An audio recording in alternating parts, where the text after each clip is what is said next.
नमस्कार, मैं ममता कुमारी मध्य विद्यालय दुमदुमी से आपके समक्ष आज हाजिर हूँ लेकर कक्षा 7 की पुस्तक इतिहास की पुस्तक, जिसमें कि प्रथम अध्याय पर हम लोग चर्चा करेंगे, जिसका नाम है मध्यकाल।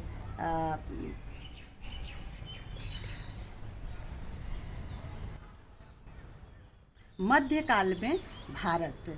बच्चों, इतिहास एक बहुत लंबे कालखंड की कहानी है और हम लोग पिछले साल यानी कि कक्षा 6 में प्राचीन काल पर चर्चा कर चुके हैं और क्लास 7 में हम लोग मध्यकाल के बारे में पढ़ेंगे, जो कि लगभग 1000 साल का है।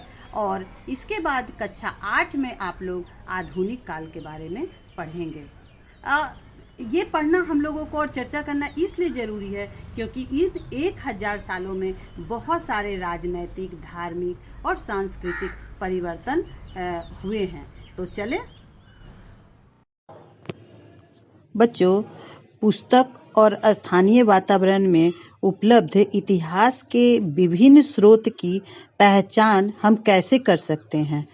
हम इसकी पहचान कर सकते हैं पांडुलिपि, नक्शे, ऐतिहासिक स्मारकों इत्यादि के द्वारा। तो आज हम पहले क्लास में आप सभी को नक्शे के महत्व के बारे में बताएंगे।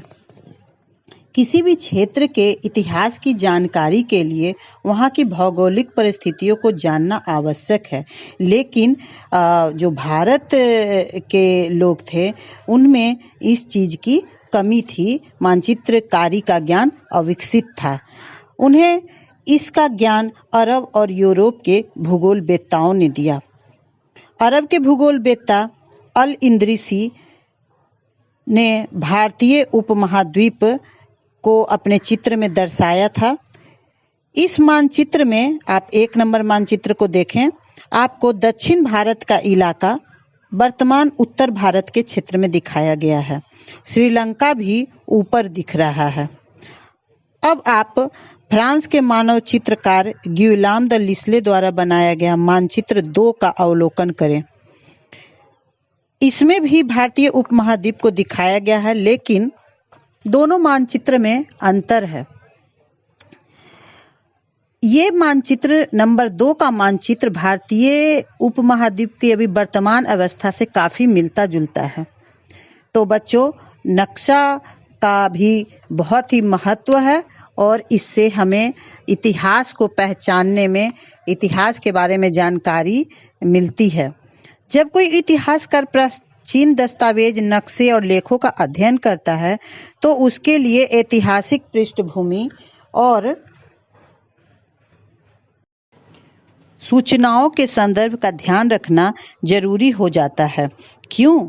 क्योंकि समय के साथ इसमें काफ़ी बदलाव हो जाता है।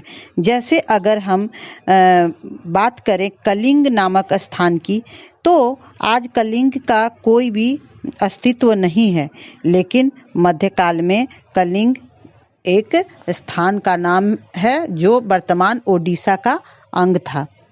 इसी तरह से हिंदुस्तान शब्द का प्रयोग सीमित अर्थ में किया जाता था, लेकिन आज हिंदुस्तान शब्द से पूरे भारत का बोध होता है। बच्चों, मध्यकाल में भारत में बहुत सारे परिवर्तन हुए हैं। उस पर हम लोग बात करें कि 1000 वर्षों के अंतराल में भारत में अनेक परिवर्तन बहुत बड़े पैमाने पर हुए। ये परिवर्तन राजनीति, आर्थिक, सामाजिक और धर्म सभी क्षेत्रों में हुए। जैसा कि जानते हैं, हर्षवर्धन की मृत्यु के बाद पूरे भारतीय उपमहाद्वीप में कई क्षेत्रीय राजाओं का उदय हुआ। जब हर्षवर्धन की मृत्यु हो गई तो सब क्षेत्रीय राजाओं का उदय हो गया। बड़े क्षेत्रों में अधिकार प्राप्त करने के लिए इन राजाओं में अक्सर लड़ाइयाँ होती रहीं और अलग अलग भाषाओं और संस्कृतियों के चलते, मतलब कि यहाँ के जो लोग हैं उनकी भाषा अलग अलग है, उनकी संस्कृतियाँ अलग हैं, इसलिए वे लोग एक नहीं हो सके और बाहरी लोगों से हार जाते थे और इसके कारण नए नए साम्राज्य की स्थापना हुई। मुगल वंश का भी पतन हुआ और उसके बाद छोटे छोटे क्षेत्रीय राज्य फिर से उभरने लगे। 13वीं सदी में तुर्क और अफगान और 16वीं सदी में भारत में मुगलों के साम्राज्य की स्थापना हुई। इस लंबे समय में हिंदुओं और मुस्लिमों के आपसी संपर्क के कारण यहाँ भारत में एक ऐसी मिली-जुली संस्कृति का जन्म हुआ जिसमें कि हिंदू और मुस्लिम परंपराओं का समावेश था। लोग एक दूसरे के कल्चर का इज्जत करने लगे और कुछ चीज़ों को अपना लिए। इस संस्कृति की छाप है जो स्पष्ट रूप से मध्यकाल की भाषा पर भी पड़ती है, साहित्य पर भी, चित्रकला, वास्तुकला और मूर्तिकला पर भी दिखती है, जो कि हम लोग आगे इस पर चर्चा भी करेंगे। अब हम बात करें प्रौद्योगिकी में बदलाव की। इस काल में अलग अलग कुछ नवीन प्रौद्योगिकी यानी कि टेक्नोलॉजी का प्रयोग प्रारंभ हुआ। कृषि का क्षेत्र में भी बहुत बदलाव मिला। वहाँ रहट से सिंचाई होने लगा जिससे उत्पादन में वृद्धि हुई। आप लोगों ने रहट देखा होगा, कुएं में लगा होता है और उससे पानी कम मेहनत से निकलता है। आप चित्र भी देख सकते हैं। इस काल में युद्ध के दौरान तोप, बारूद, ये सब चीज़ों का भी प्रयोग होने लगा और इसी समय आलू, मक्का, मिर्च, चाय, कॉफ़ी जैसी फसल जो कि विदेशों में उपजाई जाती थी, भारत में भी उपजाई जाने लगी। यानी जानो कि आलू है, मक्का है, मिर्च है, ये सब भारत में बाहर से आया है। साथ ही बच्चों, नए नए सामाजिक और राजनीतिक समूह बने। मध्यकाल में लोगों की गतिशीलता में वृद्धि। गतिशीलता का मतलब इधर से उधर आना जाना। रोजगार के अवसर और काम धंधों की तलाश के कारण लोग एक दूसरे से दूसरे जगह पे जाने आने लगे। खनिज भी यहाँ बहुत सारा था, व्यवसाय की संभावनाएं भी बहुत सारी थी, इसलिए विदेशी लोग भी यहाँ आने लगे, उन्हें भी यहाँ अच्छा लगने लगा। इस काल में नए नए बहुत सारे समूह आए, उदय हुए, जिसमें कि राजपूत का बहुत महत्वपूर्ण स्थान है। राजपूत शब्द जो है वो कौन सा, किस चीज से निकला? राज प्लस पुत्र, राजपुत्र मतलब राजा का पुत्र। इस शब्द का प्रयोग जो होता है वो योद्धा के लिए, यानी जो युद्ध में लड़ता है, राजा के लिए, और सामंत के लिए मतलब राजा से नीचे श्रेणी पर छोटे क्षेत्र का जो राजा है उसके लिए होता था। ये जो राजपूत हैं ये कहते थे कि हम क्षत्रिय हैं और ये योद्धा वर्ग अलग अलग शासकों की सेनाओं में सेवारत थे, मतलब कि इन्हें युद्ध कला में पारंगत थे और उनके सेवा में रहते थे।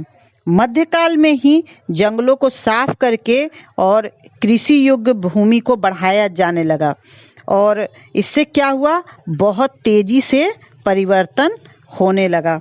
और आदिवासी लोग तो आप लोग जानते हैं कि जो जंगल में रहते हैं तो उनका जो घर है वो बेघर होने लगे, परेशान होने लगे। कुछ किसानों के पास भी कम जमीन थी, किसी के पास ज़्यादा जमीन थी, तो छोटे किसान हैं उनको क्या करना पड़ा, वो कर चुकाने के अतिरिक्त स्थानीय मालिक वर्ग की बेगार करने के लिए मजबूर थे। बेगार का मतलब जानते हैं बच्चों? जब किसी मजदूर को काम करने के बाद पारिश्रमिक में कुछ नहीं मिलता है, उस काम को बेगार कहा जाता है। मतलब कि बिना कोई मेहनताना के उनसे काम करवाया जाता था। इससे क्या हुआ, समाज में एकदम बराबरी घट गया, गैर बराबरी आ गई और समाज में अंतर बढ़ने लगा। लोग जो हैं जाति और उपजाति में बांटे जाने लगे। सामाजिक और आर्थिक हैसियत के अनुसार से उन्हें समाज में ऊंचा और नीचा जगह मिलने लगा। किन्हीं को बड़ा माना जाने लगा, किसी को छोटा माना जाने लगा। इस तरह से विभिन्न किसी भी जाति विशेष के दर्जे में भी अंतर होता था। मतलब यहाँ कोई ऊपर है तो दूसरे क्षेत्र में उसे नीचा भी माना जाता था।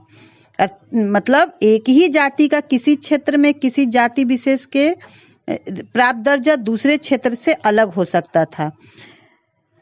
समाज के कुछ पेशेवर को जाति का भी दर्जा चुका था। पेशेवर का मतलब कि जैसे मान लीजिए कि लोहा का जो काम करता है वो लोहार हो गया, जो तेल का काम करता है वो तेली हो गया, जो शास्त्र वगैरह पढ़ते हैं वो ब्राह्मण हो गए। इसी तरह से जो राज दरबार में लिपिक और मुंशी का काम करते थे उन्हें कायस्थ कहा जाने लगा। तो इस तरह से हम लोग देखते हैं कि बहुत तरह के समूह बन गए, सामाजिक समूह बन गए, राजनीतिक समूह बन गए। अब हम पुराने और नए धर्म के बारे में दूसरे क्लास में चर्चा करेंगे। तो प्यारे बच्चों, हम लोग अब अगले कक्षा में डिस्कस करेंगे ऐतिहासिक स्रोत पर। लेकिन उसके पहले आप सभी लोगों का हालचाल जान लूँ। आप सभी अच्छे होंगे, खुश होंगे, स्वस्थ होंगे। तो आप सभी अपने अपने घरों में रहिए और कोरोना काल का जो भी पाबंदियां हैं उसको मानिए। हाथ धोते रहिए, सैनिटाइज़र का प्रयोग करिए, बाहर निकलते समय मास्क का प्रयोग करिए। तो फिर मिलते हैं अगले कक्षा में, फिर कुछ रुचिकर और ज्ञानवर्धक बातों के साथ। धन्यवाद।